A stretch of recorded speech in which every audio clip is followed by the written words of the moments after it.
नमस्कार. देशोन्नतीच्या प्रहार या विशेष कार्यक्रमात मी ऐश्वर्या शिंदे आपलं स्वागत करते. आपण या कार्यक्रमाच्या माध्यमातून देशातील राजकीय, सामाजिक, आर्थिक समस्यांसह ज्वलंत प्रश्नांवर प्रहार करणार आहोत. उद्देश मात्र एकच, सध्याच्या व्यवस्थेत आणि परिस्थितीत बदल व्हावा. या शृंखलेत आज आपण प्रकाश टाकणार आहोत भाजप आणि मोदी या समीकरणावर आणि मोदी की गॅरंटीवर.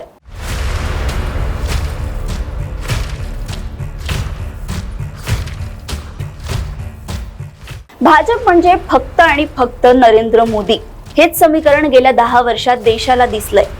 2024च्या लोकसभा निवडणुकीचा भाजपचा जाहीरनामा 17 एप्रिल 2024 रोजी प्रकाशित झाला.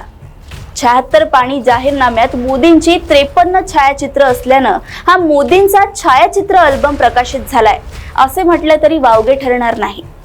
मोदी की गॅरंटी असे त्याचे शीर्षक आहे. मोदींनी गेल्या 10 वर्षात ज्या घोषणा केल्या त्यातल्या जवळपास सगळ्यांचा फजितवाडा झालेला आहे. तरीही त्यांनी दामटून नव्या 24 गॅरंटी देत सर्वस्पर्शी समावेशक विकासाचं एक आगळं वेगळं मॉडेल प्रस्थापित करण्याचा दावा या जाहीरनाम्यात केलाय. डाळ, खाद्यतेल आणि भाज्या यांच्या उत्पादनात भारताला आत्मनिर्भर बनवून गरीब की थाली को सुरक्षित करण्याचा प्रयत्न केला जाईल असे त्यात म्हटले आहे. डाळ आणि भाज्या हे पदार्थ खनिज तेलासारखे पृथ्वीच्या पोटात तयार होतात की समुद्राच्या? ती जर शेती पिकं असतील तर मग महाराष्ट्र ते पंजाब, हरियाणा वाया गुजरात पर्यंतचे शेतकरी गेल्या 10 वर्षात सातत्यानं हमी भावासाठी, आरक्षणासाठी, आपल्या मागण्यांसाठी रस्त्यांवर का उतरत आहेत? त्यांच्या शेतात डाळी आणि भाज्या पिकवल्या जात नाहीत का? आधी जीएसटीचा गोंधळ, नंतर नोटबंदी सारखा तुघलकी निर्णय आणि त्यानंतर कोरोना काळ. या संकटांमुळे या देशातला मध्यम वर्ग वाढण्याऐवजी त्यात मोठ्या प्रमाणात घट झाली आणि तो दारिद्र्य रेषेखाली गेला आहे. अनेकांच्या नोकऱ्या, रोजगार गेलाय. मोदी काळात खऱ्या अर्थानं गिनी पीक कुणाला केलं गेलं असेल तर ते मध्यम वर्गाला. दरवर्षी 2 कोटी रोजगार उपलब्ध करून देण्याचा दावा मोदींनी आपल्या पहिल्या कार्यकाळापूर्वी केला होता. पण प्रत्यक्षात सत्तेवर आल्यानंतर दरवर्षी 1 कोटी सुद्धा रोजगार उपलब्ध करून दिलेला नाही. त्यात नोटबंदी नंतर अंमलात आणलेली चुकीची जीएसटी आणि कोरोना काळ यामुळे बेरोजगारांच्या संख्येत अजूनच भर पडली. तरीही मोदी तिसऱ्यांदा सत्ता दिल्यास हाय व्हॅल्यू रोजगारांची मध्यम वर्गाला गॅरंटी देत आहेत. प्रत्यक्षात मोदी काळात विद्यापीठ अनुदान आयोगाचं पार माकड झालेलं आहे. राष्ट्रीय शिक्षण धोरण 2020चा गोंधळ अजूनही संपलेला नाही.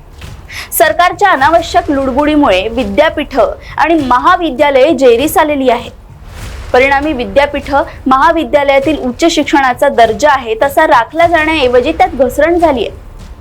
कोरोना काळानंतर सर्वच सेवा महागल्या आहेत. गेल्या 10 वर्षात बेरोजगारी 80% पोहोचली आहे. या देशाचे गृहमंत्री नोकऱ्या मिळत नाही तर तरुणांनी पकोडे तळावेत असं जाहीरपणे सांगतात, तरीही तरुणांना गॅरंटी दिली जाते आहे. आतापर्यंत मोदी सरकारने 1 कोटी ग्रामीण महिलांना लखपती दिदी केलं असल्याचा दावा केलाय. मोदी आणि स्वतःला मोदी का परिवार म्हणून घेणाऱ्या भाजप नेत्यांनी नारी शक्ती का सशक्तीकरण करण्याऐवजी त्यांचं दुर्गतीकरण करण्याचंच काम केलंय. किसानों का सम्मान ही मोदी की गॅरंटी म्हणजे शेतकऱ्यांच्या जखमेवर मीठ चोळण्याचाच प्रकार आहे. 2020 मध्ये मोदी सरकारने शेती सुधारणा बिल पास केलं. त्याला भारतातील शेतकऱ्यांनी मोठ्या प्रमाणात विरोध केला. पंजाब, हरियाणा मधील शेतकऱ्यांनी या बिलाच्या विरोधात दिल्लीच्या सीमावर 13 महिने तीव्र आंदोलन केलं. त्यांची चहू बाजूंनी नाकेबंद करूनही शेतकरी मागे हटले नाही. 700 शेतकरी या आंदोलनात मृत्युमुखी पडले. शेतकऱ्यांच्या नेत्यांना आंदोलनजीवी म्हणून हिणवले गेले. अखेर मोदी सरकारला ते कायदे मागे घ्यावे लागले. नुकतेच या शेतकऱ्यांनी तेव्हा मान्य केलेल्या मागण्या पूर्ण कराव्यात यासाठी पुन्हा आंदोलन केलं, पण मोदी सरकारने रस्ते खोदून, अश्रुधूर आणि बंदुका रोखून त्यांना दिल्लीत पोहोचूच दिलं नाही. या आंदोलनादरम्यान सुद्धा अनेक शेतकरी मेले आणि कित्येक जखमी झाले. मोदी सरकारची धोरणं शेतकरी हिताची असती तर ऐन निवडणुकीच्या तोंडावर शेतकऱ्यांवर आंदोलन करण्याची वेळ आली असती का? 1 नेशन 1 इलेक्शन ही गॅरंटी विवादास्पद आहे. मोदी सरकार ज्या पद्धतीने ती रेटू पाहते त्यावरून त्याबाबतचा संशय आणखीनच वाढतो. गेली 10 वर्ष केंद्रात सत्ता उपभोगूनही मोदी म्हणतायत की मला तिसऱ्यांदा निवडून द्या, मग मी मोदी की गॅरंटी मधील आश्वासनांची पूर्ती करेन. त्यासाठी आपण पहिल्या 100 दिवसांचा रोडमॅपही तयार केला असल्याचा त्यांचा दावा आहे. पण गेल्या 10 वर्षात नेमकं काय केलं याविषयी ते फारसं काहीच सांगत नाही. मात्र 2047 पर्यंत भारताला विकसित देश म्हणून उभे करू याचा मात्र हवाला देत आहे. मागील 10 वर्षात एकही पत्रकार परिषद न घेणारा पंतप्रधान, अशी स्वतःची प्रतिमा तयार करणारा, केवळ आणि केवळ पोकळ घोषणाबाजी करणे, पंतप्रधानपदी असतानाही हिंदू मुस्लिम याबद्दल लोकांमध्ये विष पसरवणे आणि जुमलेबाजी करणे, आपले उद्योगपती मित्रांना देशाची संपत्ती आणि उद्योग प्रतिष्ठान फुकटात किंवा कवडीमोल किमतीत देणे याशिवाय मोदींनी काहीही केले नाही. याचा सरळ अर्थ असा की मोदी की गॅरंटी ही प्रत्यक्षात बिरबलाच्या खिचडीसारखी आहे.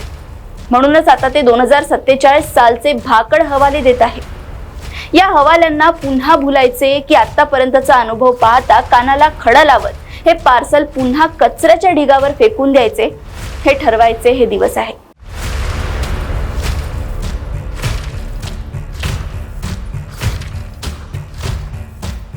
पुढच्या वेळी अशा ज्वलंत मुद्द्यावर करूया प्रहार. बघत रहा देशोन्नती. नमस्कार.